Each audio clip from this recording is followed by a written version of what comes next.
मित्रों, बाबा साहब अम्बेडकर की जब चर्चा होती है तो दो तीन बातें जो मेरे जहन में आती हैं मैं आपसे साझा करना चाहूँगा। सबसे बड़ी बात तो ये कि पूरे स्वतंत्रता आंदोलन में जितने स्वतंत्रता सेनानी थे जो इस काम में लगे हुए थे, आम जनता तो लगी हुई थी, कुछ लोग उसका नेतृत्व कर रहे थे। उनमें से अध्ययन की दृष्टि से जो सर्वाधिक जिसने समय लगाया और एक प्रकार से कहना चाहिए कि हर प्रकार की विद्या का अध्ययन किया, बाबा साहब अम्बेडकर बहुत बड़े विधिवेत्ता थे, लॉ के ज्ञाता थे, अर्थशास्त्री थे, उनका पीएचडी का काम ही अर्थशास्त्र में था, समाजशास्त्री थे। प्रिय मित्रों, मैं हिमाचल के जिस रिमोट क्षेत्र में बैठा हूँ उसके कारण संपर्क में कई बार बाधा आती है और मुझे संशय है कि मैं अपनी बात अत्यंत संक्षेप में और जल्दी से कहना चाहूँगा।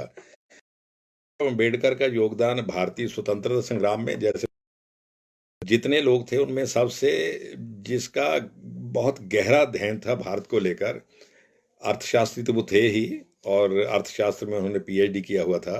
ये अलग बात है कि जब वो भारत सरकार में मंत्री बने तो उनकी बहुत इच्छा थी कि मुझे इस प्रकार का विभाग दिया जाए जो अर्थशास्त्र से ताल्लुक रखता हो, लेकिन उनको नहीं मिला। वेता थे और हिंदुस्तान के कॉन्स्टिट्यूशन का जो ड्राफ्ट कमेटी थे और इसी प्रकार उनका भारतीय समाज को लेकर जो उनका गहरा अध्ययन था, मुझे नहीं लगता कि हिंदुस्तान में किसी समाजशास्त्री ने इतना हिंदुस्तान के समाज का अध्ययन किया होगा। आप उनकी पुस्तक थॉट्स ऑन पाकिस्तान के लोगों के मनोविज्ञान का, उनकी मानसिकता का और उनके बिहेवियर का जितना गहरा अध्ययन उसमें मिलता है, शायद आपको कहीं अन्यत्र ना मिले, या फिर मिले भी तो शायद उतनी स्पष्टता से किसी में कहने का साहस ना हो। अंबेडकर की जो सबसे बड़ी देन मैं समझता हूँ, पश्चिम देशों ने जो आर्य सिद्धांत बाहर से आए और उन्होंने इस देश पर हमला किया, सिंधु सरस्वती घाटी की सभ्यता को उन्होंने नष्ट किया और जहाँ के लोगों को, जो मूल लोग थे सिंधु, उनको शूद्र कहकर, उनको दास दस्यु कहकर उनको अपना दास बनाया और उनके साथ अमानुषिक अत्याचार किए। बाबा साहब अम्बेडकर ने जो 1946 में उन्होंने है उसमें बहुत ही तर्कपूर्ण पद्धति से उन्होंने सिद्ध किया, दास और दस्यु भी आ रहे थे और ऋग्वेद के उदाहरण देकर उन्होंने बताया कि सुदास जो थे वो शूद्र थे, लेकिन उसके बावजूद वो राजा थे और बहुत से शूद्र धनवान थे। लोगों ने पूछा कि शूद्र यदि ऋग्वेद चौथा वर्ण कैसे आया, तो बाबा साहब ने कहा कि ऋग्वैदिक वैदिक काल में केवल 3 वर्ण थे और चौथा वर्ण नहीं था, शूद्र ही थे। लेकिन उन्होंने जब उनमें से कुछ लोगों का उपनयन संस्कार करने से इनकार कर दिया तो जो लोग इस प्रकार बहिष्कृत हो गए वो शूद्र कहलाए। और जो पश्चिमी लोग जो सिद्धांत देते हैं कि रंग के आधार पर और इस आधार पर जाति व्यवस्था, रंग के आधार पर डिस्क्रिमिनेशन हुआ, तो बाबा साहब ने इस बात का खंडन किया और उन्होंने कहा कि हिंदुस्तान में रंग के आधार पर भेदभाव का कोई प्रमाण नहीं मिलता। ये पश्चिमी मानसिकता है। यूरोप के देशों में रंग को लेकर भेदभाव बहुत होता है, लेकिन हिंदुस्तान में ऐसा नहीं होता। और एक बात जो शूद्र की कल्पना ऋग्वेद में बाबा साहब ने कहा, ये जो पुरुष सूक्त है, पुरुष सूक्त में एक आता है कि ब्रह्मा के पैर से शूद्र उत्पन्न हुए, लेकिन बाबा साहब का कहना था कि पुरुष सूक्त जो है ये क्षेपक है, बाद में किसी ने उसमें जोड़ा है। और वेद भी जो ऋग्वेद है और जो अथर्ववेद है, बाबा कहते थे कि ये आर्यों की ही दो भिन्न शाखा लिखा है। ये ऋग्वेद एक शाखा ने लिखा और अथर्ववेद दूसरी ने लिखा। और उनका कहना था कि अथर्ववेद जो ट्राइंग टू नीचे मैसेज आ रहा है, इसको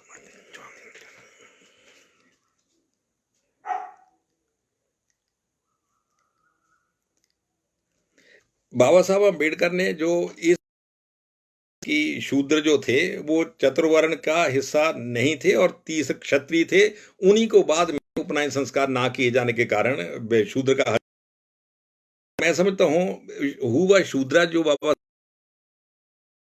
उस किताब में आर्यों का जो पश्चिम सिद्धांत था कि आर्य बाहर से आए, उन्होंने हमला खंडन कहा और उन्होंने कहा this imaginary and unscientific theory और इसको हमें स्वीकार नहीं करना चाहिए।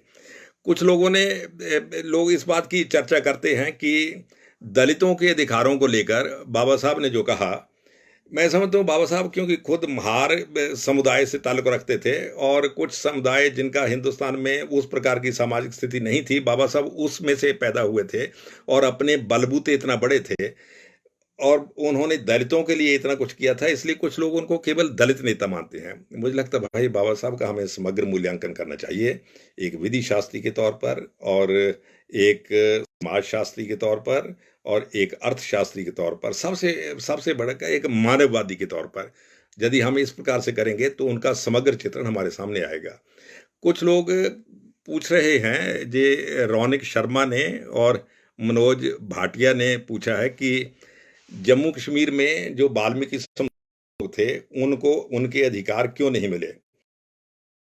बाबा साहब तो भाई दलितों के अधिकारों के लिए लड़ते ही थे और होगा जब पाकिस्तान बना तो पाकिस्तान से बहुत आ गए, लेकिन दलित सिखों को वहां की सरकार ने वापस नहीं आने दिया। हिंदू सिखों को वहां से आने नहीं देना चाह रहे और उन्होंने नेहरू को चिट्ठी लिखी थी कि उनको पाकिस्तान सरकार को कंपेल किया जाए कि वो इनको वापस आने दे।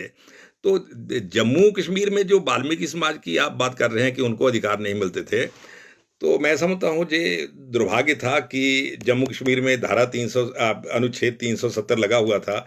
उस अनुच्छेद के कारण उनके अधिकार छीने गए थे, लेकिन अब अनुच्छेद 370 खत्म हो गया है और उनको भी लगभग वो सभी अधिकार प्राप्त हो गए हैं जो कि शुरू हो गया ना।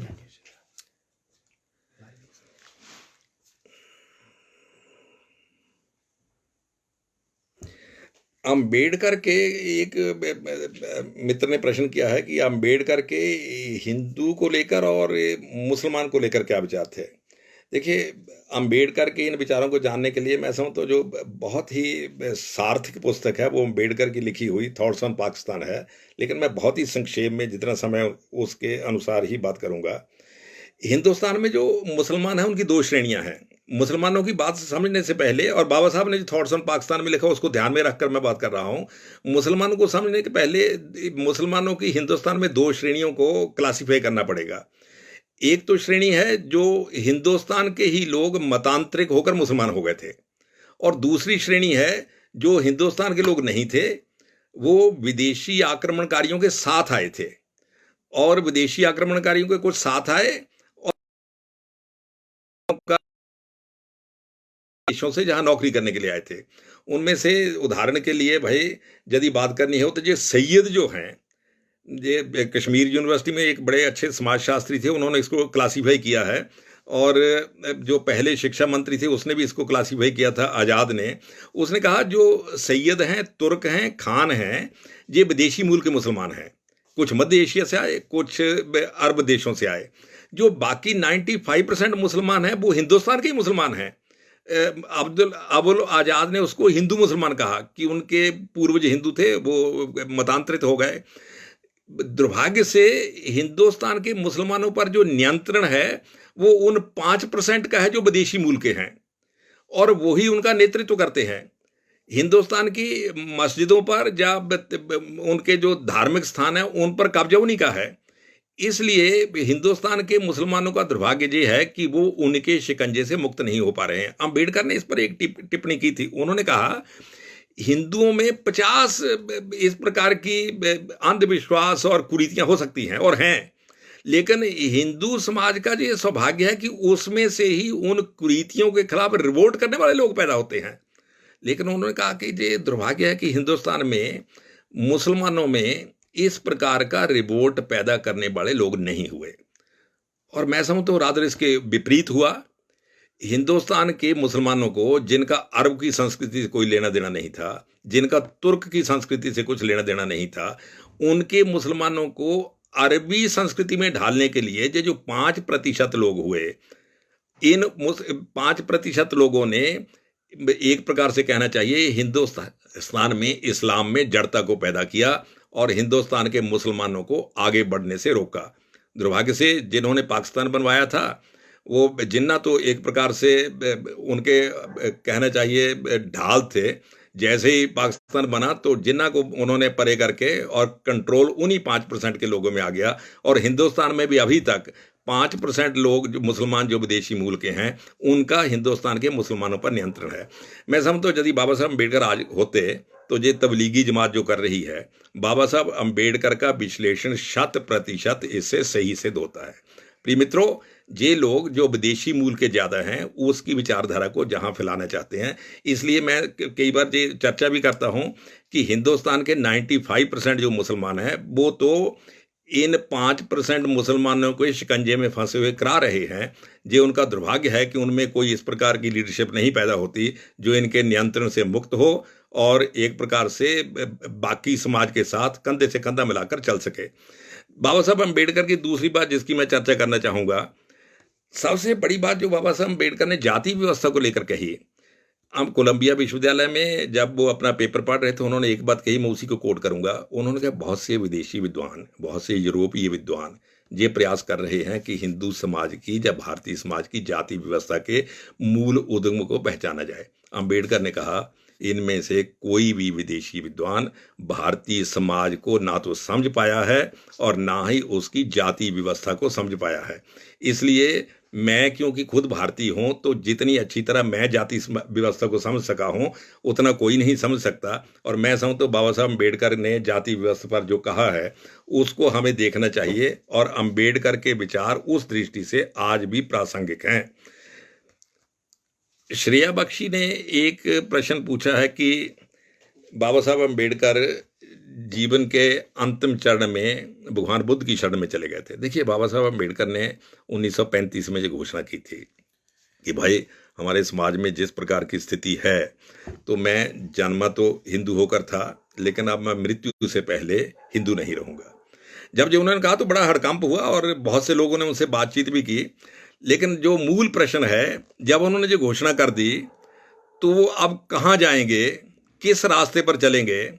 आप हैरान होंगे, निजाम हैदराबाद ने और दूसरे बहुत से जो विदेशी मूल के जिनका भारतीय मुसलमानों पर भी नियंत्रण था, जो विदेशी मूल के लोग थे और विदेशों से भी, उन्होंने बाबा साहब को अप्रोच किया कि साहब हमारे जहाँ सब एक दस्तरखान पर रोटी खाते हैं, कोई भेदभाव नहीं है, कोई जाति पाति नहीं है, सब बराबर हैं।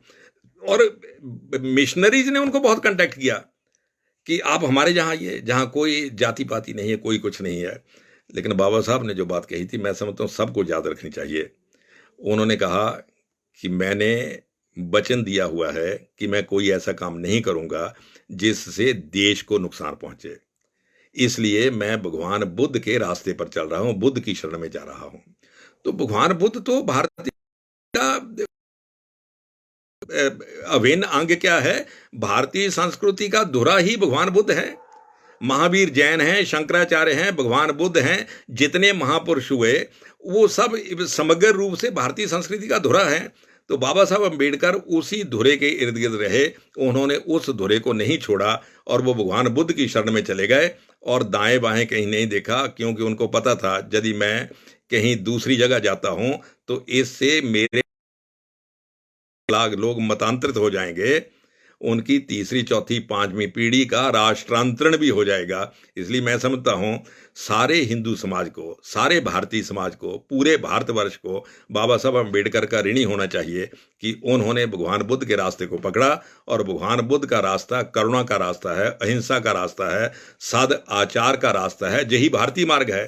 तो इसलिए अम्बेडकर इस दृष्टि से मैं समझता हूं उनकी जितनी प्रशंसा की जाए उतनी कम है। दूसरी, कुछ लोग पूछते अम्बेडकर ने कांग्रेस क्यों नहीं ज्वाइन की। देखिए प्रिय मित्रों, अम्बेडकर पर एक बहुत बड़ा दोष लगता है जो उनके विरोधी लगाते हैं कि अम्बेडकर ब्रिटिश सत्ता के साथ मिले हुए थे। मैं समझता हूं इससे घटिया आरोप और बेबुनियाद आरोप, मैं घटिया की बात नहीं कहता, बेबुनियाद आरोप अम्बेडकर पर नहीं लग सकता। यदि हम ये कहें कि वो ब्रिटिश सरकार के साथ बातचीत करते थे, फिर तो कांग्रेस भी ब्रिटिश सरकार के साथ बातचीत करती थी, महात्मा गांधी भी ब्रिटिश सरकार के साथ बातचीत करते थे, पंडित जवाहरलाल नेहरू भी ब्रिटिश सरकार के साथ बातचीत करते थे, और माउंटबेटन दंपति के साथ तो वो जरूर से ज्यादा बातचीत करते थे। तो बाबा साहब अम्बेडकर भी ब्रिटिश सरकार के साथ बातचीत करते थे, बाकी जो राजनीतिक दल थे वो भी ब्रिटिश सरकार के साथ बातचीत करते थे। देखिए, हिंदुस्तान में दो प्रकार के स्वतंत्रता सेनानी थे। एक स्वतंत्रता सेनानी थे जो ब्रिटिश सरकार के साथ बातचीत करके रास्ता निकालना चाहते थे, तो कांग्रेस भी थी, हिंदू महासभा भी थी, बाबा साहब अम्बेडकर भी थे। दूसरे लोग वो थे जो ब्रिटिश शासन को मान्यता ही नहीं देते थे, वो क्रांतिकारी थे। भगत सिंह थे, चंद्रशेखर आजाद थे, मणिपुर के जादू नांग थे, रानी गाइदिन्यू थी, और जितने क्रांतिकारी हुए, रासबिहारी बोस थे, ये सब लोग ब्रिटिश गवर्नमेंट को मान्यता ही नहीं देते थे। तो इसलिए यदि आप बाबा साहब को ये कहते हो ब्रिटिश सरकार के साथ बातचीत करते थे, फिर तो भाई सारी कांग्रेस ही बातचीत करती थी। उन्होंने कांग्रेस क्यों ज्वाइन नहीं की? बाबा साहब अम्बेडकर ने एक प्रश्न शुरू में उठाया था, उन्होंने महात्मा गांधी से भी ये प्रश्न किया था। उन्होंने कहा कि राजनीतिक स्वतंत्रता चाहिए या सामाजिक स्वतंत्रता चाहिए। उन्होंने कहा अंग्रेज तो कल आए, उससे पहले हमारे भारतीय समाज में या हिंदू समाज में दलितों की या दूसरे लोगों की क्या स्थिति है, आप उसको दूर करने के लिए क्या आपके पास प्लान है? और प्रिय मित्रों, कांग्रेस के पास जो पहली प्राथमिकता थी वो राजनीतिक स्वतंत्रता की थी, दूसरी प्राथमिकता सामाजिक स्वतंत्रता की थी। अंबेडकर के पास पहली प्राथमिकता सामाजिक संस्कृति, सामाजिक स्वतंत्रता। उन्होंने कहा जब सामाजिक स्वतंत्रता आ जाएगी, राजनीतिक स्वतंत्रता अपने आप फॉलो करेगी। और मैं समझता हूं दोनों का ही रास्ता ठीक था, एक का रास्ता भी ठीक था, दूसरे का रास्ता भी ठीक था। दोनों के समग्र प्रयासों से ही अंग्रेज गए, ये भी मान लेना चाहिए। लेकिन एक बात हमें जरूर ध्यान में रखनी चाहिए, जो कांग्रेस के लोग बाबा साहब पर जे आरोप लगाते थे इस प्रकार का, उनको अपने गिरेबान में पहले झांकना चाहिए। कांग्रेस जो कर रही थी, बाबा साहब अम्बेडकर उस विचारों से सहमत नहीं थे। उनको लगता था कि कांग्रेस पर पूंजीपतियों का कब्जा है। महात्मा गांधी ने जरूर पूंजीपतियों के कब्जे को परे करने की कोशिश की, लेकिन अम्बेडकर को लगता था कि कांग्रेस पर पूंजीपतियों का कब्जा है और वो देश के आम समाज को साथ लेकर चलना चाहते हैं। और दूसरी एक बात और ध्यान में रखनी चाहिए, बाबा साहब अम्बेडकर ने कहीं भी गालियां नहीं निकाली। वो बड़ी जाति के लोगों को, सवर्णों को, इसलिए सवर्णों को मतलब क्रिटिसाइज करते थे कि सवर्णों ने अवर्णों के साथ इतना दुर्व्यवहार किया है। लेकिन यदि वो सवर्णों को क्रिटिसाइज करते थे, उसका अर्थ ये नहीं था कि वो पूरे हिंदू समाज को क्रिटिसाइज करते थे। आज कुछ लोग सवर्णों को लेकर जो अम्बेडकर ने लिखा है उसको पूरे हिंदू समाज पर लिखा मानते हैं। इसलिए मैं समझता हूँ ये बहुत महीन अंतर है, उस महीन अंतर को हमें समझना चाहिए। बाबा साहब अम्बेडकर ने तो खुद कहा था कि शायद मेरे मरने के बाद लोग जानेंगे कि मैंने हिंदू समाज के लिए कितना किया है। और प्रिय मित्रों, बाबा साहब का सम्मान देश में, देखिए एक बात, केवल दलित नहीं करते थे। जब संविधान बनाने की बात आई तो पंडित जवाहरलाल नेहरू तो किसी अमेरिका के संविधानविद को बुलाना चाहते थे। उन्होंने कहा हमारे पास तो कोई ऐसा व्यक्ति नहीं है जो संविधान बना सके। तो महात्मा गांधी ने क्या कहा? सरोजिनी नायडू वहां थी, उसने कोट किया हुआ, उसने, महात्मा गांधी ने कहा आप कैसी बात करते हो, हमारे पास बाबा साहब अम्बेडकर जैसा व्यक्ति है जिसको दुनिया भर के कॉन्स्टिट्यूशन का अध्ययन है और दुनिया में उसको विधि वेदता के नाम पर जाना जाता है, आप बाहर का आदमी लाना चाहते हो, इसलिए अम्बेडकर को ये काम दिया जाए। तो मैं समझता हूं भारतीय समाज में जितना गहरा अध्ययन बाबा साहब अम्बेडकर ने किया और जो कॉन्स्टिट्यूशन उन्होंने बनाया, और जब देखिए एक बात और, इसमें जब कॉन्स्टिट्यूशन बन रहा था तो कुछ लोगों ने कहा इसमें सेकुलर शब्द भी जोड़ा जाए, दूसरा कहा सेकुलर भी जोड़ा जाए, सोशलिस्ट भी जोड़ा जाए। बाबा साहब ने दोनों जोड़ने से इनकार कर दिया। जब जे केटी शाह ने अमेंडमेंट रखी तो उसने इनकार किया, उसने कहा हम सेकुलर हैं, हम आने वाली पीढ़ियों को नहीं बांध सकते।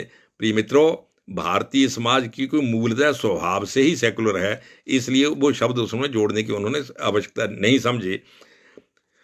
अब कुछ प्रश्न जो आ रहे हैं और इतने जल्दी आ रहे हैं कि मेरे लिए उनको पढ़ना भी मुश्किल है। On doctor Ambedkar views on RSS please give an response if you remember. उनका संघ, बाबा साहब अम्बेडकर का संघ के बारे में क्या विचार था? देखिए, संघ भी जाति व्यवस्था को एक प्रकार से पूरे भारतीय समाज में समरसता स्थापित करने का प्रयास कर रहा था, और बाबा साहब अम्बेडकर भी समरसता प्रयास स्थापित करने का प्रयास कर रहे थे। किसी ने एक बार बाबा साहब से पूछा था कि बाबा साहब आप ब्राह्मणों को गालियां क्यों देते हो? किसी ने क्या, उनका जो अपने कॉलेज था सिद्धार्थ कॉलेज, उसमें एक ब्राह्मण टीचर थे, शायद प्रिंसिपल थे, तो उन्होंने एक बार बाबा साहब को पूछा कि बाबा साहब आप ब्राह्मणों को गालियां क्यों देते हो? बाबा साहब ने कहा भाई आपको किसने कहा मैं ब्राह्मणों को गालियां देता हूं? यदि मैं ब्राह्मणों का विरोधी होता तो तुम इस कॉलेज में कैसे अपॉइंट हो सकते थे? उन्होंने कहा मैं ब्राह्मणों का विरोधी नहीं हूं, मैं तो जो ब्राह्मणत्व की आड़ में हिंदू समाज में जड़ता कर गई है, कुरीतियां आ गई है, मैं उनका विरोधी हूं, मैं ब्राह्मणों का विरोधी नहीं हूं। तो आरएसएस भी यही कर रहा है। आरएसएस का भी प्रयास यही था कि भारतीय समाज में जो कुरीतियां आ गई हैं, सब के बावजूद इतना ज्ञान, इतना धन, इतनी ऊर्जा, इतनी मेधा, सब कुछ है, लेकिन उसके बावजूद हम हार रहे हैं। तो हम में जो एक प्रकार से शक्तिहीनता आ गई है, वो तभी आएगी जब समाज समरस हो जाएगा।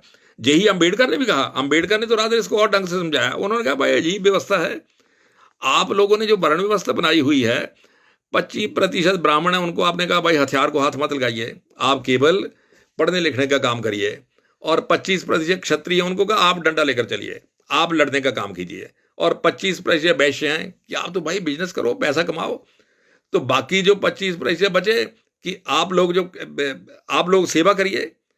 तो जो बीच में 25% क्षत्रिय हैं, जब आक्रमण होता था तो 75% समाज एक और खड़ा होता था। 25 अम्बेडकर इस प्रकार की स्थिति होगी, वो जीतेगा कैसे?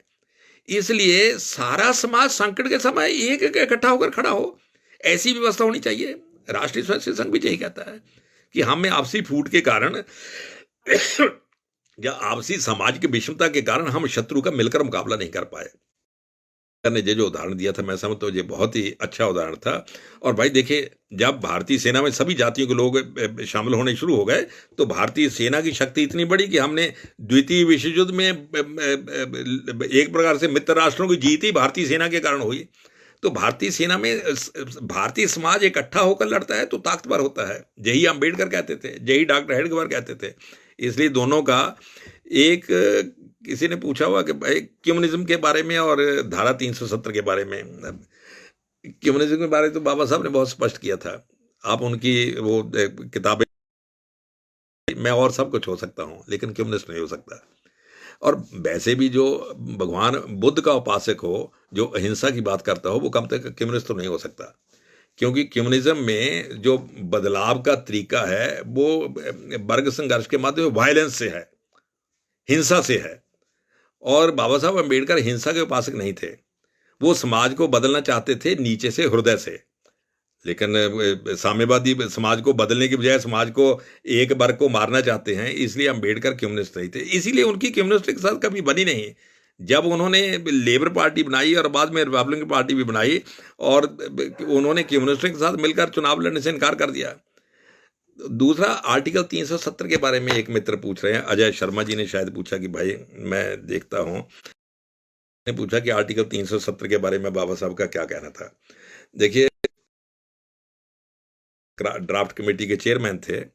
आर्टिकल 370 जो था वो पंडित जवाहरलाल नेहरू के मन की उपज था, शेख अब्दुल्ला के और पंडित जवाहरलाल नेहरू के दोनों के मन की उपज था। शेख अब्दुल्ला को ज़्यादा जरूरत थी और पंडित जवाहरलाल नेहरू इस प्रकार फंस गए थे कि उनके बचने के लिए रास्ता कोई नहीं था।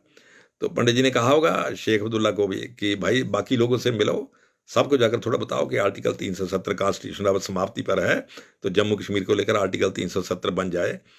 तो वो बाबा साहब अम्बेडकर के पास भी गए शेख अब्दुल्ला। प्रोफेसर मधोक ने इसको कोट किया है। उन्होंने कहा कि अम्बेडकर ने कहा कि भाई तुम अजीब आदमी हो, मैं विधि मंत्री पूरे देश का हूँ, तो मैं कोई ऐसा काम करूँगा जिससे देश के हितों का अकल्याण होता हो। मैं देश के हितों की रक्षा के लिए हूँ, देश के हितों को खत्म करने के लिए नहीं हूँ। इसलिए बाबा साहब ने आर्टिकल 370 को सपोर्ट नहीं किया। लेकिन एक बात ध्यान में रखनी चाहिए, बाबा साहब अम्बेडकर ने जब त्याग पत्र दिया तो उस वक्त उन्होंने त्याग पत्र में कश्मीर का जिक्र किया हुआ है। उन्होंने कहा कि यदि नेहरू को इतनी शौक है तो कश्मीर पाकिस्तान को दे दें। बहुत से मित्र इसको लेकर बड़े कहते, देखिए बाबा साहब अम्बेडकर तो कश्मीर पाकिस्तान को देने के पक्ष में थे। बाबा साहब अम्बेडकर कश्मीर पाकिस्तान को देने के पक्ष में नहीं थे। बाबा साहब अम्बेडकर ने एक जगह लिखा हुआ है कि महाराजा हरि सिंह के खिलाफ जो शेख अब्दुल्ला आंदोलन चला रहे हैं, और शायद कांग्रेस उसको सपोर्ट भी कर रही है, तो वो आंदोलन इसलिए नहीं चलाया जा रहा कि वहाँ डेमोक्रेटिक गवर्नमेंट नहीं है। वो आंदोलन इसलिए चलाया जा रहा है कि महाराजा हरि सिंह मुसलमान हिंदू हैं। उन्होंने कहा यदि डेमोक्रेटिक वैल्यूज़ की इतनी चिंता थी तो हैदराबाद में भी चलाया जाना चाहिए था। हैदराबाद में तो कोई नहीं चला रहा, लेकिन कश्मीर में चला रहे हैं, जम्मू कश्मीर में, क्योंकि वहाँ का महाराजा हिंदू है। और जब पंडित जवाहरलाल नेहरू ने, महाराजा हरि सिंह ने तो भाई पूरे जम्मू कश्मीर स्टेट को हिंदुस्तान के कॉन्स्टिट्यूशन सिस्टम में विलय कर दिया था। और जिस दिन महाराजा हरि सिंह ने 26 अक्टूबर को साइन किए 1947 को, उस दिन से पूरा जम्मू कश्मीर राज्य हिंदुस्तान का हिस्सा बन गया। और जब पंडित जवाहरलाल नेहरू ने उसके बावजूद कहना शुरू कर दिया कि भाई लोगों की राय लेंगे, फिर लोग जो कहेंगे वैसा करेंगे, तब बाबा साहब अम्बेडकर ने अपने जिक्र किया इसका अपने रेजिग्नेशन में। उन्होंने कहा भाई तुम्हें कश्मीर के मुसलमानों की ज़्यादा चिंता है, और जो ईस्ट बंगाल से हिंदू वहाँ से आ रहे हैं उनकी तुम्हें चिंता नहीं है, तुम ज़्यादा चिंता इनकी कर रहे हो। और यदि बहुत ही शौक है तो कश्मीर पाकिस्तान को दे दो। आप जो बात कर रहे हो उससे आप जम्मू और लद्दाख भी गवा बैठोगे। बाबा साहब व्यंग से कह रहे थे कि भाई तुम्हारी जो नीतियां हैं उन नीतियों से पहले ही आधा जम्मू कश्मीर पाकिस्तान के कब्जे में चला गया है। अब जो पाकिस्तान बचा, जम्मू कश्मीर बचा हुआ है, तुम उसमें भी अब जनगणना की बात कर रहे हो, जनमत संग्रह की बात कर रहे हो, इससे तुम जम्मू और लद्दाख भी गवा बैठोगे। इसलिए यदि बहुत ही शौक है पाकिस्तान के पक्ष में जाने का तो उनको कश्मीर दे दो। इस भाषा में जो व्यंग छिपा हुआ पंडित जवाहरलाल नेहरू के प्रति, उस व्यंग को पकड़ने की आवश्यकता है। आर्टिकल 370 के पक्ष में मैं समझता हूं यदि आज बाबा साहब जिंदा होते तो सबसे ज्यादा खुशी उनको इसी बात की होती कि उन्होंने जो आर्टिकल 370 टेम्परेरी और एक प्रकार से अस्थाई बनाया था, आज उस टेम्परेरी को समाप्त कर दिया गया है। तो बाबा साहब अम्बेडकर से शायद ज्यादा प्रसन्न और कोई ना होता।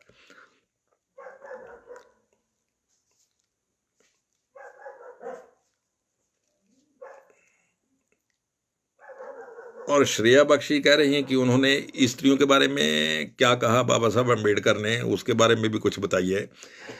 देखिए, बाबा साहब अम्बेडकर स्त्री और पुरुष के मामले में जहां तक मैं समझता हूं, वो स्त्री को भी समाज का उतना इस विवाद में पढ़ने की बजाय उन्होंने प्रैक्टिकली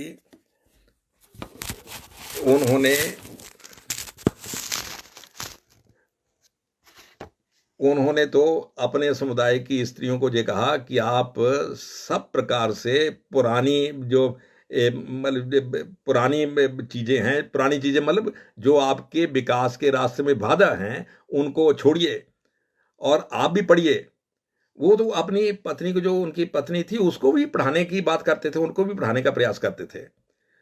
और नारी अधिकारों के प्रति, नारी समाज का उतना ही महत्वपूर्ण हिस्सा है जितना पुरुष है। इसलिए नारी में भी शक्ति हो, नारी भी आर्थिक दृष्टि से संपन्न हो, नारी भी शैक्षिक दृष्टि, सब प्रकार क्षेत्रों में बराबर बढ़कर चले, इसका मैं समझता हूं बाबा साहब अम्बेडकर को एहलाम ही नहीं था, वो उसके लिए प्रयास भी कर रहे थे। बाबा साहब अम्बेडकर की जो सबसे मैं समझता हूँ एक बात जो हमें ध्यान में रखनी चाहिए, जिसकी चर्चा करके मुझे लगता है समय भी अब लगभग खत्म ही हो रहा है। ब्रिटिश करा के बहुत से मनुस्मृति को दोष दिया। देखिए, बाबा साहब अम्बेडकर का जो मनुस्मृति की एक मित्र ने चर्चा की है, पांडे जी ने चर्चा की है। बाबा साहब अम्बेडकर ने मनुस्मृति को जलाया था, उनके कुछ मित्रों ने। देखिए, जो स्मृतियाँ होती हैं, स्मृतियाँ समय के अनुसार बदलती रहती हैं, स्मृतियाँ स्थायी नहीं है।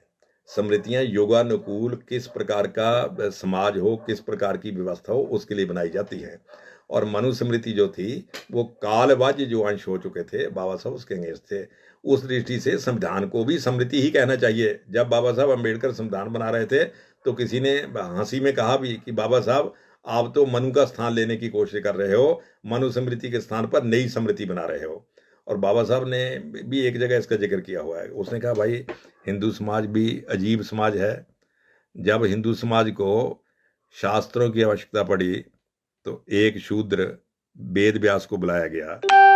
जब हिंदू समाज को महाकाव्यों की जरूरत पड़ी तो दूसरे शूद्र वाल्मीकि को बुलाया गया। जब हिंदुस्तान को संविधान की जरूरत पड़ी तो तीसरे शूद्र बाबा साहब अम्बेडकर को बुलाया गया। मैं समझता हूँ प्रिय मित्रों, इसमें जो गहरा अर्थ छिपा हुआ है कि हिंदू समाज के या भारतीय समाज के संपूर्ण ज्ञान आधार जो है, प्रकार जिनको आज दलित कहा जाता है, उन दिनों शायद दलित नहीं कहते होंगे, वो एक प्रकार से समग्र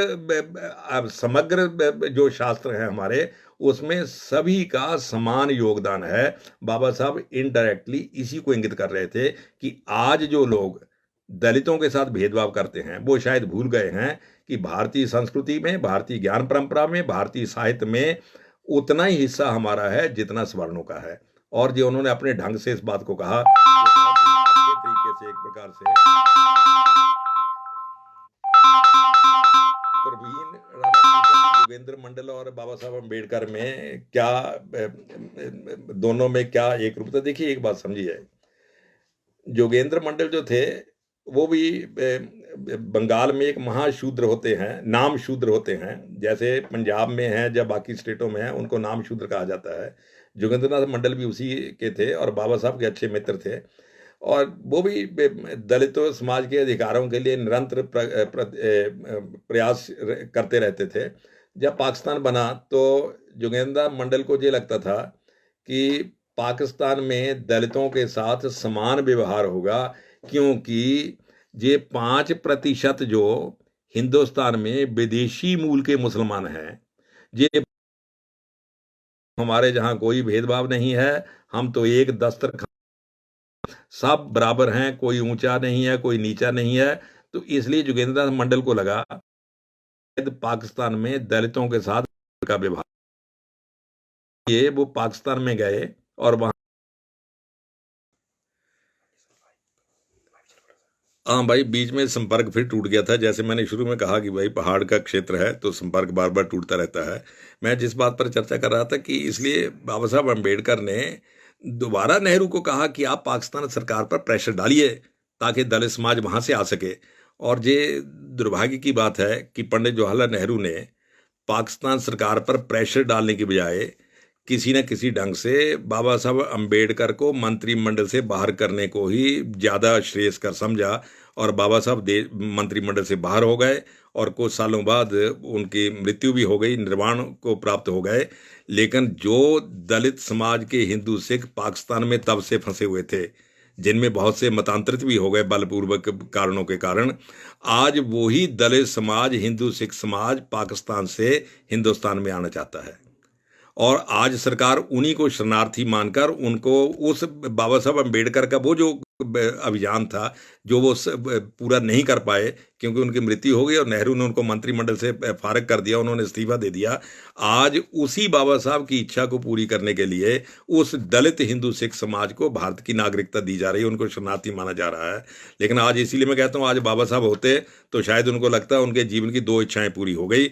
एक, दलित समाज को भारत सरकार ने इतने सालों के बाद उनको उनके अधिकार, उनको भारतीय नागरिकता वापस दिलाई।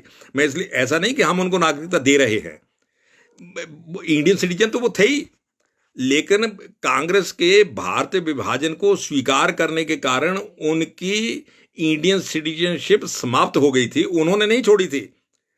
कांग्रेस के भारतीय विभाजन के स्वीकार करने के कारण उनके छिन गई थी। अब हम उनको उनकी नागरिकता वापस लौटा रहे हैं, हम नया उनको कुछ नहीं दे रहे। वो इसके लिए इतने सालों से प्रयास कर रहे थे, आज हम उनको उनकी भारतीय नागरिकता वापस लौटा रहे हैं। आज बाबा साहब अम्बेडकर होते तो शायद सबसे ज़्यादा इसकी प्रसन्नता उन्हीं को होती और शायद किसी को ना होती। लेकिन कुछ लोग, आप भी भाई, आज भी उस भारतीय नागरिकता को वापस लौटाने का विरोध कर रहे हैं। मैं समझता हूँ इसको जानने के लिए बाबा साहब को एक बार हमें दोबारा पढ़ना चाहिए और बाबा साहब के बनाए हुए रास्ते पर ही हमें चलना चाहिए।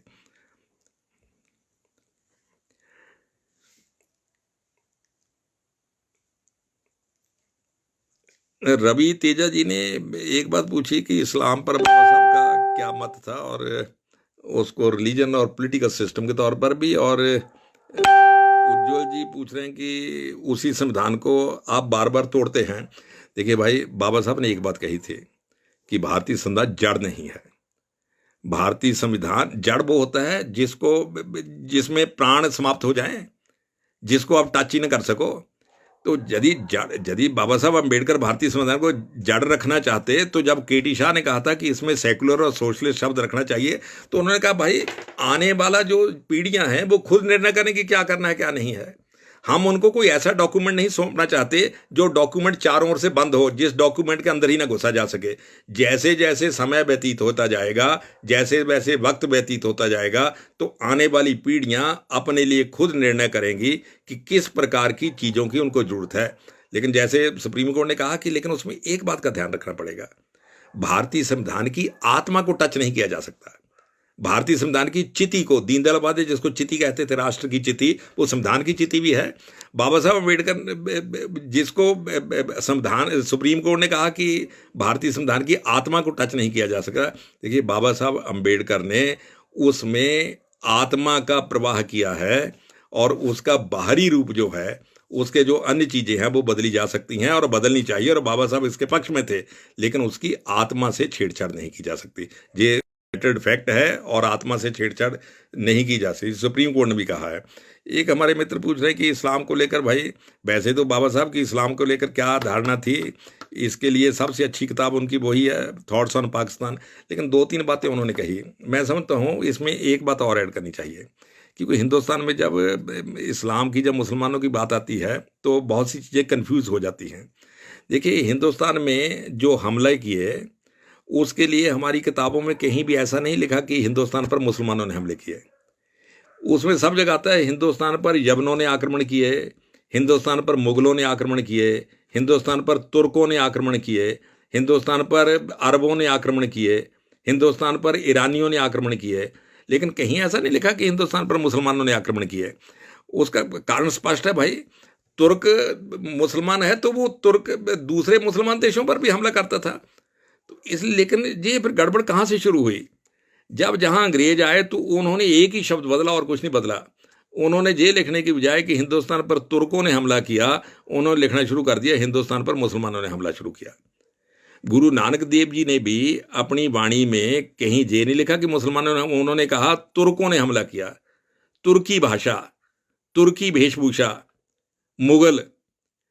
लेकिन जब एक शब्द अंग्रेजों ने बदल दिया, मुसलमानों ने हमला किया, तो बहुत कन्फ्यूजन इसलिए पैदा हो गया कि मुगलों के आने से पहले दिल्ली सल्तनत काल में ही पश्चिमोत्तर भारत के, जिसको सप्त सिंधु कहा जाता है, जिसमें आपका आज का पंजाब, पाकिस्तान का बलोचिस्तान, पाकिस्तान का खैबर पख्तूनख्वा, पाकिस्तान का सिंध, और हिंदुस्तान का पंजाब, जम्मू कश्मीर, हरियाणा, हिमाचल, गिलगित बल्तिस्तान, ये सारा क्षेत्र आता है। इस सप्त सिंधु क्षेत्र में तो मुगलों के आने से पहले तक ही बहुत सी कन्वर्जन हो चुकी थी। वो सब इंडियन मुसलमान थे, भारतीय मुसलमान थे, और 50% तो वो भारतीय रीति रिवाजों से जुड़े हुए भी थे। लेकिन जब अंग्रेजों ने कहना शुरू कर दिया कि मुसलमानों ने हमले किए, उसके कारण कन्फ्यूजन क्रिएट हुआ। बाबा साहब अम्बेडकर ने अपनी थॉट्स ऑन पाकिस्तान में मुसलमानों के दोनों ग्रुपों के व्यवहार का जिक्र किया है, लेकिन ज़्यादा जिक्र उन्होंने जो आक्रमणकारी थे, तुर्क थे, मंगोल थे, मुगल थे, सैयद थे, उनके व्यवहार का जिक्र किया है। प्रिय मित्रों, जब हम मुसलमानों की बात करते हैं तो उनका व्यवहार और इंडियन मुसलमानों का व्यवहार, इन दोनों को अलग अलग करके देखना चाहिए। मैंने शुरू में शायद कहीं कहा भी कि आज तबलीगी जमात का जो व्यवहार है वो उन 5% मुसलमानों के व्यवहार को प्रतिबिंबित करता है। हिंदुस्तान के 95% मुसलमानों के व्यवहार को प्रतिबिंबित नहीं करता। अंबेडकर इस बात को बखूबी जानते थे। इसलिए मैं फिर अपने मित्रों से अनुरोध करूंगा कि इस्लाम को भी छोड़िए, भारतीय मुसलमानों के और विदेशी मूल के मुसलमान जो भारत में हैं, उनके व्यवहार को जानने के लिए उनकी किताब थॉट्स ऑन पाकिस्तान जरूर पढ़िए। लेकिन उनको फिर भी मुझे लगता विश्वास था कि भाई ये 5% मुसलमान, जितना मर्जी हिंदू और मुसलमान को, हिंदू मुसलमान जाने जो भारतीय मुसलमान मतांतरित हो गए थे, उनको लड़ाने की कोशिश करते रहे, भारतीय मुसलमान कभी ना कभी इस गलती को समझेगा और फिर इकट्ठा हो जाएगा। इसलिए उन्होंने थॉट्स ऑन पाकिस्तान में लिखा कि मुझे लगता है 10 साल बाद पाकिस्तान के लोग खुद ही महसूस करेंगे कि हमने गलती की है, वो हिंदुस्तान में मिल जाएंगे। अब अभी 10 साल हुए, 70 साल हो गए हैं, कुछ लोगों ने गलती महसूस की और बांग्लादेश बन गया। आज जो पाकिस्तान में, सिंध में, खैबर पख्तूनख्वा में, बलूचिस्तान में विद्रोह चला हुआ है, इसको कहीं ना कहीं अंबेडकर उस वक्त ही पहचान गए थे। इसलिए इस्लाम को और हिंदुस्तान के मुसलमानों को, हिंदुस्तान में विदेशी मुसलमानों को, विदेशी मूल के मुसलमानों के व्यवहार को समझने के लिए बाबा साहब की वो किताब थॉट्स ऑन पाकिस्तान पढ़ना हर एक को पढ़ना चाहिए। उससे नई लाइट और नया प्रकाश मिलता है।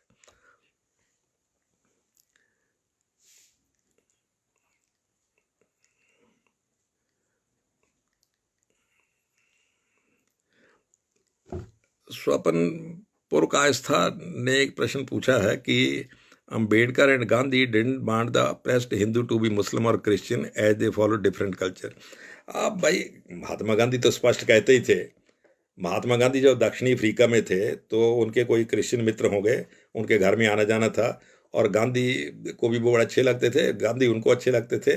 तो वो दोनों बड़े प्रभावित थे जब उस क्रिश्चियन परिवार को लगा कि गांधी अब बिल्कुल हमारे गहर अंतरंग आत्मीय हो गए हैं। तो उन्होंने कहा, गांधी जी आप तो करमचंद जी, आपको मोहनदास जी, आपको क्रिश्चियन बन जाना चाहिए। उन्होंने कहा, क्यों बन जाना चाहिए? कहता, आप में इतने, आप सब जो क्राइस्ट ने कहा आप सब चीज़ों को मानते हो, सभी में सहमत हो, तो फिर आप क्रिश्चियन क्यों नहीं बनते? उन्होंने कहा, इसमें भाई मैं उनसे सहमत हूं तो मैं इसमें कन्वर्ट हो जाऊं, इसकी क्या जरूरत है?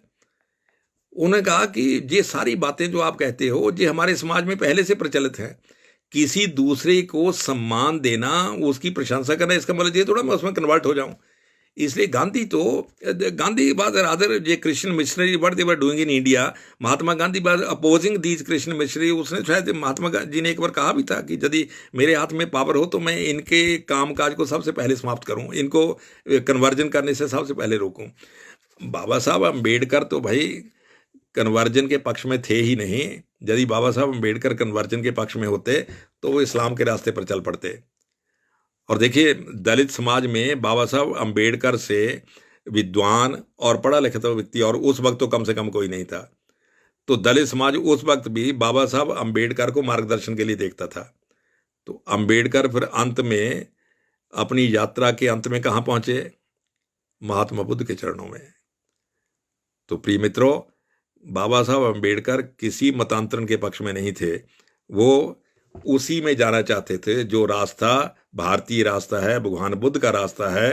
तो इसलिए मैं समझता हूं जो अम्बेडकर का नाम लेकर मतांतरण की बात करते हैं वो या तो खुद धोखे में या दूसरों को धोखे में रखना चाहते हैं। और राजेंद्र नेगी जी भाई पूछ रहे हैं, बल्कि उन लोगों से सहानुभूति रखते हैं, ऐसा लगता है नहीं बल्कि दिख रहा है। आपका क्या विचार है इसके बारे में? भाई नेगी जी ने जी स्पष्ट नहीं कहा कि किन लोगों से सहानुभूति रखते हैं, लेकिन आप देखिए, मैं समझता हूँ किसी व्यक्ति को स्टडी जानने के लिए उसका स्वयं का लिखा हुआ पढ़ना चाहिए। आप अम्बेडकर को एक बार समग्र रूप से पढ़ लेंगे तो अम्बेडकर शीशे की तरह साफ दिखाई देते हैं।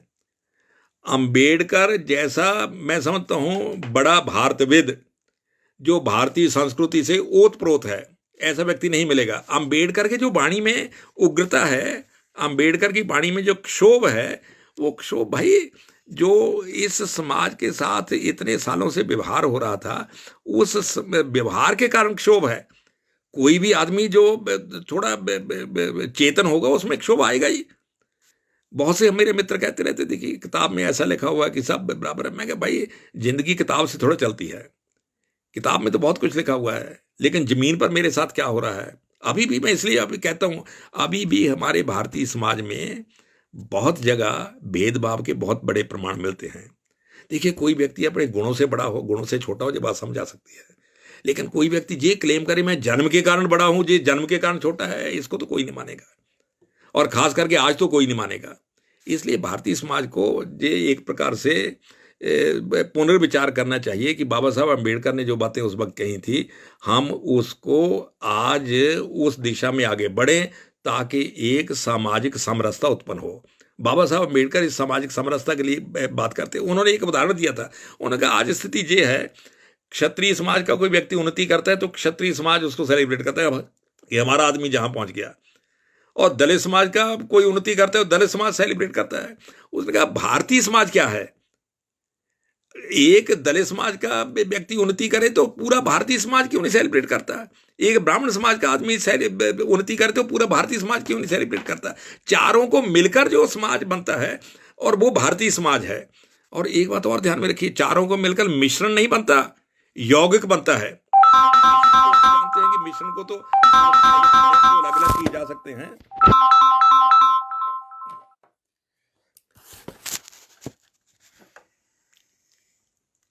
मिश्रण के एलिमेंट तो अलग अलग किए जा सकते हैं, लेकिन एक बार यौगिक बन जाए तो उसके एलिमेंट्स अलग अलग नहीं किए जा सकते।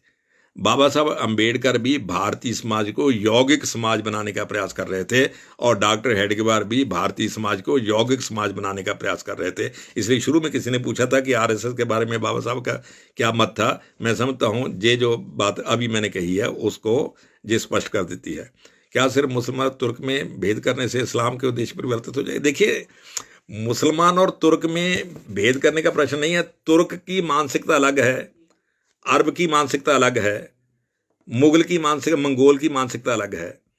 आप इन तीनों को, उन तीनों का मजहब इस्लाम है, इसलिए तीनों का व्यवहार और मानसिकता एक हो जाएगी, ऐसा नहीं है। आप तुर्कों की स्टडी कीजिए, तुर्कों के मनोविज्ञान को स्टडी कीजिए, और उनका मनोविज्ञान अरबों के मनोविज्ञान से आपको 50 कोस दूर दिखाई देगा। आप ईरानियों के मनोविज्ञान का अरबों के मनोविज्ञान से अध्ययन कीजिए, और दोनों का मनोविज्ञान आपको अलग अलग दिखाई देगा।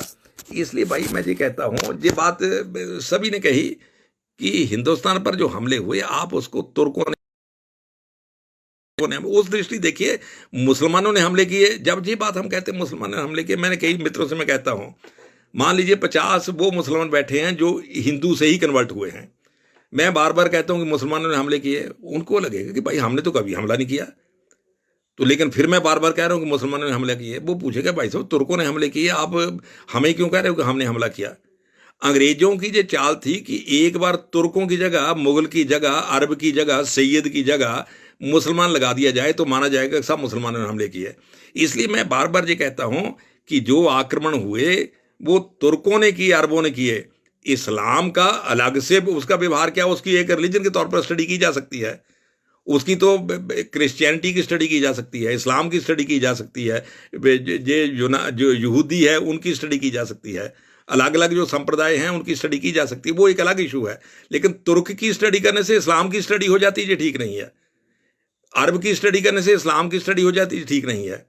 आप हैरान होंगे, ये जो आज अफगानिस्तान है, इसमें जब ये लगभग 9वीं शताब्दी के आसपास, 9वीं शताब्दी के 8वीं 9वीं शताब्दी के आसपास कन्वर्ट हुए, तो जब ये कन्वर्ट हो गए, कन्वर्ट होने के बावजूद क्या आपको लगता है कि जहां वहां जो लोग रहते हैं उनकी मानसिकता और मनोविज्ञान अरबों से मिल गया है?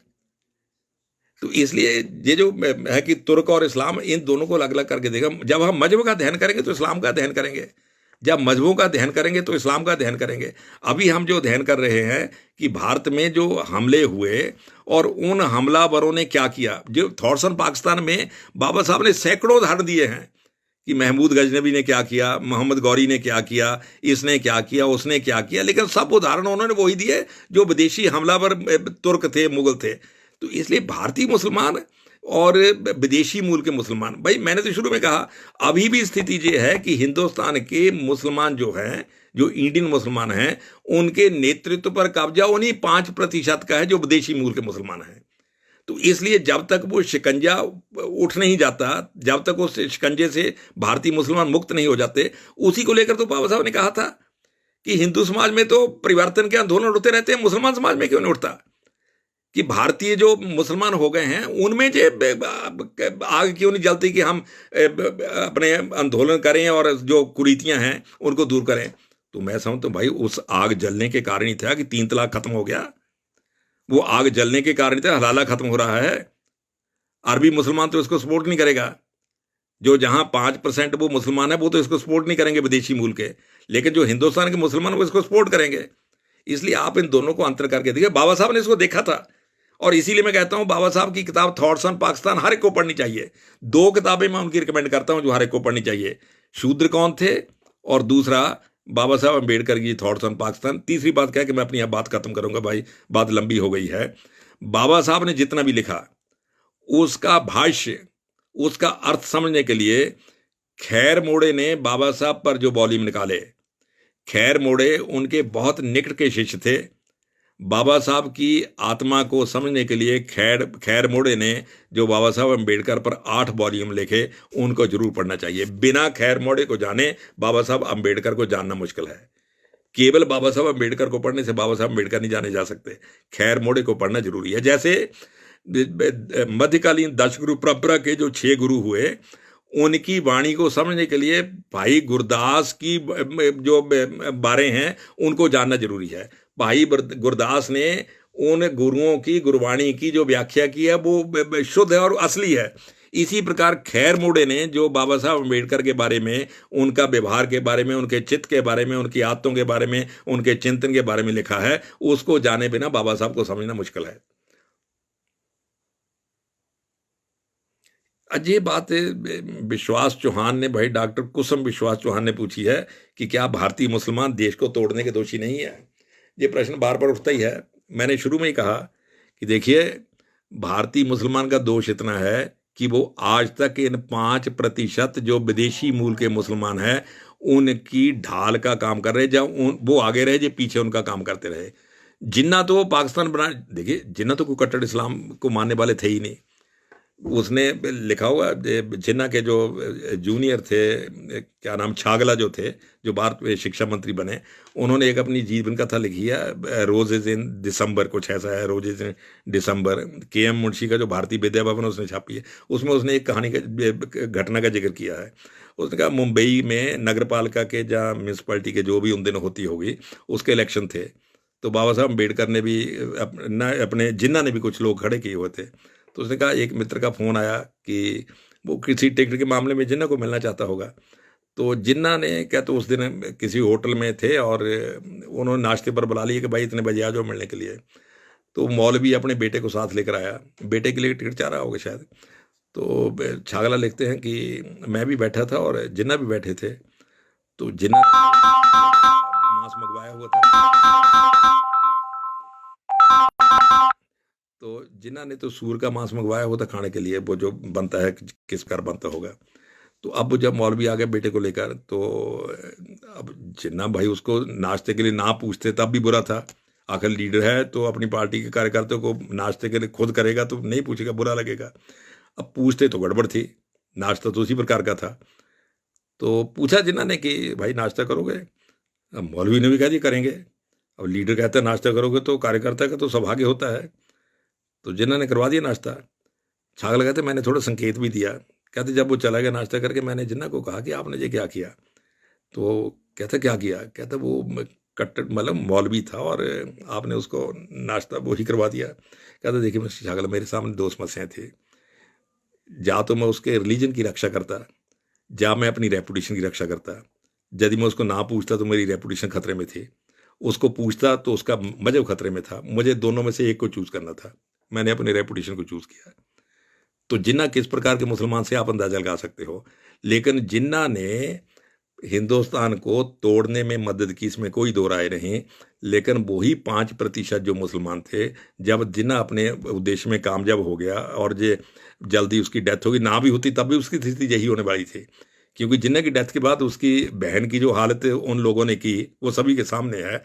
तो वो जो कब्जा था पाकिस्तान का, वो उन्हीं लोगों के हाथ में आ गया जो 5% है।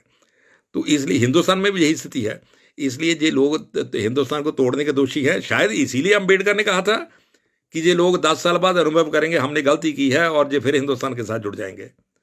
तो इसलिए भाई ये देशों का मामला है, लंबा चलेगा और हमें आशा करनी चाहिए जो अम्बेडकर सोचते थे वो किसी न किसी दिन ठीक भी हो सकता है।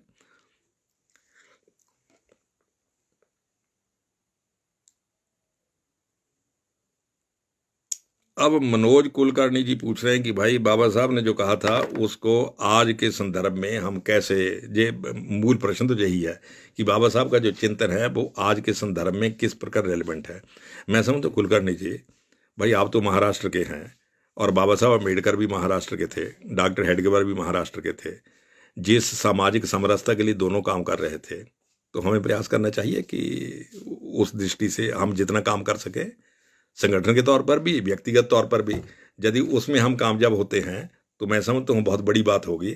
और दूसरा, पाकिस्तान को लेकर मैंने ये कहा कि इन लोगों के मनोविज्ञान को अभी भी हमारे देखिए 70 साल में जिन लोगों के हाथ में सत्ता रही, वो भारतीय मुसलमान की तो बात छोड़िए, उनके हाथ में तो था ही कुछ नहीं। ये 5% जो विदेशी मूल के मुसलमान हैं उनके तुष्टिकरण में लगे रहे। इसीलिए अम्बेडकर ने एक बार महात्मा गांधी जी को कहा था, कहता भाई आपका मामला अजीब है, आप तुष्टिकरण में इतनी दूर तक चले जाते हो कि मुसलमानों को तो बिना मतलब साइन किया हो चेक, बिना कुछ लिखे दे देते हो कि जो लिखना लिख लो, लेकिन जब हम दलित समाज के लोग कुछ मांगते हैं हमें कहानियां सुनाते हो। तो आप मुसलमानों के तुष्टिकरण में इतनी दूर तक चले जाओगे। और इसलिए भाई अभी भी हिंदुस्तान के जो बीच में भीतर जो ये तनाव रहता है, इसको दूर करने के लिए बाबा साहब की वो किताब हम सभी को पढ़नी चाहिए और उस दिशा में जितना सकारात्मक हो सके वो करना चाहिए।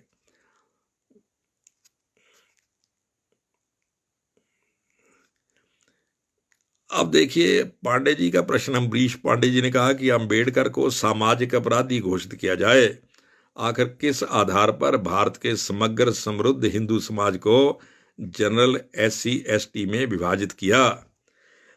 देखिए भाई, एक बात तो पांडे जी आप भी मानते हैं कि भारतीय समाज का विभाजन तो SC ST के तौर पर ना करो तो वर्ण के आधार पर होता है,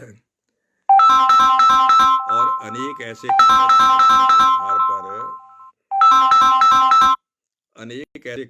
कारक हैं जिनके आधार पर भारतीय समाज का विभाजन होता है। तो इसी कारकों में से कुछ कारक ये हैं कि जो ट्राइब हैं उनकी एक लिस्ट बना दी जाए। शेड्यूल्ड ट्राइब का फर्क केवल इतना ही होता है कि जो ट्राइब हैं हिंदुस्तान में उनकी एक लिस्ट अलग से बना दी जाए। इसी प्रकार जो बैकवर्ड कम्युनिटीज हैं उनकी एक लिस्ट अलग बना दी जाए। तो भाई ये विभाजन जो है और अनेक है, ये कारक दो और हो सकते हैं, लेकिन जो मूल प्रश्न पांडे जिसकी ओर हमारा ध्यान देना चाहिए, ये जो कंसेप्ट है, ट्राइब का कंसेप्ट है, ये ब्रिटिश साम्राज्य का दिया हुआ कंसेप्ट है और आज हम उसी कंसेप्ट को ढो रहे हैं। बैकवर्ड होना और थोड़ा आगे होना ये अलग बात है, लेकिन ट्राइब के कंसेप्ट को लेकर मैं जरूर कहना चाहूँगा कि ट्राइब का कंसेप्ट अंग्रेजों ने दिया हुआ है और हिंदुस्तान में जो नॉर्थ ईस्ट है जिसको किरात प्रदेश कहा जाता था, इसमें जितने लोग रहने वाले हैं उनका पुराने किताबों में जिक्र भी आता है, निषाद हैं और किरात हैं, इस प्रकार से ये पूरे किरात प्रदेश में। और अंग्रेजों ने उनको अलग अलग रेसेज बनाकर उनको अलग अलग ट्राइब कहना शुरू कर दिया और दुर्भाग्य से हमने भी उस बात को स्वीकार कर लिया। एक बात और पांडे, थोड़ी बात लंबी हो जाएगी लेकिन आपकी बात स्पष्ट तभी होगी, ये यूरोप के लोग ना दुनिया में जहां भी गए, इन्होंने जिस देश में गए वहां की सारी पॉपुलेशन को ट्राइब घोषित कर दिया। ये अफ्रीका में गए तो सब अफ्रीका के देश हैं उनमें जितने लोग रहते हैं उनको ट्राइब कहा। जी अमेरिका में गए, अमेरिका जब मैं बात करता हूं तो केवल USA की नहीं, अमेरिका जाने पूरा अमेरिका कॉन्टिनेंट जिसमें लगभग 60-70 देश हैं। तो ये अमेरिका के 60-70 देशों में गए, वहां जो लोग रहते थे जिनको इंडियन कहा जाता है, तो जो लोग वहां रहते थे उनको इंडियन कहते हैं, उन सभी को उन्होंने ट्राइब घोषित कर दिया। और हिंदुस्तान में आए तो हिंदुस्तान भी सारा ट्राइब ही था प्रैक्टिकली। ये तो जब आर्य की बात चलनी शुरू हो गई, जब ये कहानियां शुरू हो गई, आर्य बाहर से आए, तो फिर पूरा हिंदुस्तान यदि ट्राइब था तो आर्य कौन थे? तो इसलिए उन्होंने आर्य जो सो कार्ड आर्य जो इन्होंने बताए उसको छोड़कर बाकी सारा हिंदुस्तान ट्राइब है। ये आर्य की थ्योरी ना आ जाती तो सारा हिंदुस्तान ही ट्राइब था। तो फिर लिए ST की लिस्ट पर इतनी लंबी हो जाती कि आप हैरान होते कि उसमें हजारों की संख्या में होते। लेकिन ये ठीक है कि भाई आपकी बात ठीक है कि ये जो लिस्टें हैं, लेकिन लिस्टें बढ़ती घटती रहती हैं। हिमाचल प्रदेश में कुछ जातियां ऐसी हैं जिनको SC में रखा गया है लेकिन पंजाब में नहीं रखा गया। कुछ जातियां ऐसी हैं जिसको पंजाब में SC में रखा गया लेकिन हिमाचल में नहीं रखा गया। इसी प्रकार की कुछ समुदाय ऐसे हैं जिनको पंजाब में ST में नहीं रखा गया लेकिन हिमाचल में रखा गया। इसलिए लिस्टें घटती बढ़ती रहती हैं, ये क्लासिफिकेशन जो है। लेकिन इसका बात आप ट्राइब को लेकर थोड़ा स्टडी करें। ट्राइब का जो कंसेप्ट है, जो एलियन कंसेप्ट है, इस पर हमें ध्यान देना चाहिए।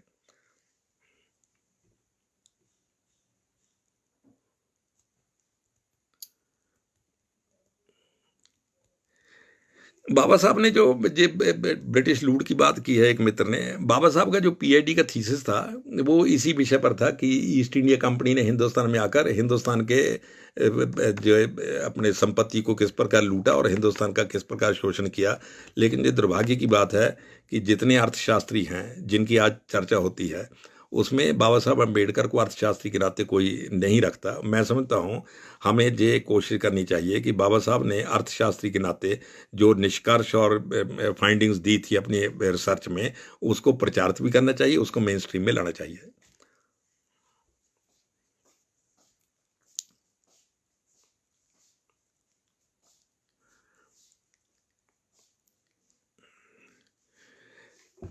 प्रिय मित्रों, मैं समझता हूँ बड़ी लंबी चर्चा हो गई है और JK नाव ने ये चर्चा आयोजित की है। मैं JK नाव का भी धन्यवादी हूँ और आप सभी मित्रों का कि आपने इतनी रुचि से इस चर्चा में भाग लिया है।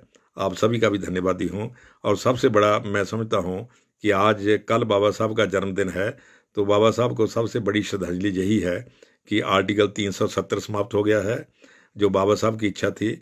और जो दलित हिंदू सिख समाज पाकिस्तान में रह गया था, उसको भारत सरकार ने शरणार्थी और नागरिकता देना शुरू कर दिया है। तो आज बाबा साहब को इससे बड़ी कोई श्रद्धांजलि नहीं हो सकती। एक बात बाबा साहब के बारे में कहकर भाई मैं लास्ट में अपनी बात खत्म करूंगा। बहुत से लोगों को जो भ्रम रहता है कि जो 100 कार्ड छोटी जातियों के लोग हैं वो कन्वर्ट होकर मुसलमान हो गए थे, लेकिन इसका थोड़ा आप यदि आंकड़ों में जाएंगे तो 100 कार्ड छोटी जातियों के लोग बहुत कम कन्वर्ट हुए। उन्होंने विदेशी आक्रमणकारियों से संघर्ष किए। ये जो गुज्जर समाज है जो पंजाब, हिमाचल और जम्मू कश्मीर में फैला हुआ है, ये गुज्जर समाज ही महमूद गजनवी से सबसे पहले लड़ा था। जयपाल खटाना जो उस वक्त अफगानिस्तान के राजा थे, महमूद गजनवी खटाना गुज्जर थे, तो ये महमूद गजनवी के हमले का सबसे पहले उन्होंने विरोध किया था। तो ये जो राजा का विरोध करते थे, शासक का विरोध करते थे, तो शासकों ने इनको निम्न अवस्था में पहुंचाने का आर्थिक दृष्टि से कोशिश की, इसलिए पिछ गए। और यदि देख रहे हो आंकड़ों के हिसाब से बड़ी जातियों के लोग ज़्यादा कन्वर्ट हुए। कश्मीर में ब्राह्मण जाति के लोग ही कन्वर्ट हुए मुसलमानों में, पंजाब में जाट कन्वर्ट हुए, पंजाब में राजपूत कन्वर्ट हुए। पाकिस्तान के अभी भी जितने नाम हैं आप देखते होंगे, कोई बाजवा है, कोई पट्टी है, कोई चौहान है। दलित समाज तो अभी भी वहाँ हिंदू के रूप में रह रहा है, जो अब भारत में आने के लिए छटपटा रहा है, और जिसको भारत में ना आने दिया जाए अभी भी कुछ लोग इसका विरोध कर रहे हैं। तो ये ऐसे इशू हैं जो बाबा साहब का स्मरण करते हुए हमें ध्यान में लाने चाहिए और इन पर आगे चिंतन करना चाहिए। धन्यवाद, आपने ये चर्चा आयोजित की, मैं आपका बहुत आभारी हूँ।